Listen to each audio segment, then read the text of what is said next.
আসসালামু আলাইকুম। আমি ডাক্তার শামীম ফরহাদ। আজকে আপনাদের সাথে একটা বিশেষ ধরনের মেরুদণ্ডের ব্যায়াম, যেটাকে আমরা স্পাইনাল মোবিলাইজেশন এক্সারসাইজ বলি বা নাস প্রোটোকল এক্সারসাইজ বলি, সেটার কিছু অংশ নিয়ে আজকে আলোচনা করব। মেইনলি যে এক্সারসাইজ গুলো শুয়ে করা যায় সেগুলো নিয়ে আজকে আলোচনা করব। তো এই ব্যায়ামগুলো আসলে কোন কোন ক্ষেত্রে ব্যবহার করা হয়? এই ব্যায়ামগুলো মেরুদণ্ডের একটা বিশেষ ধরনের রোগ আছে, যেটার নাম হচ্ছে স্পন্ডাইলো আর্থ্রাইটিস, একটা বিশেষ ধরনের বাতের রোগ বা গিরার রোগ। এই রোগে সাধারণত এই ব্যায়ামটা বেশি ব্যবহার করা হয়, তবে মেরুদণ্ডের অন্যান্য বিভিন্ন ব্যথায়ও এই ব্যায়ামগুলো কিন্তু কার্যকর ভূমিকা পালন করে। তো এই ব্যায়ামটি অবশ্যই আমাদের চিকিৎসকের পরামর্শ অনুযায়ী করতে হবে। আজকে ভিডিওর শুধুমাত্র উদ্দেশ্য এতটুকুই যে ব্যায়ামগুলো কিভাবে করব সেটা আপনাদেরকে দেখাতে হবে। তো আসুন, দেরি না করে আমরা শুরু করি।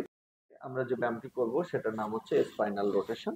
দুই হাত এভাবে রাখবো, পা দুইটা এভাবে রাখবো, হাত দুইটা একদিকে রোটেশন করব, তার সাথে কোমর এবং পা দুইটা বিপরীত দিকে রোটেশন। এই যে এইভাবে আমরা এটা রোটেশন করে 10 সেকেন্ড ধরে রাখবো।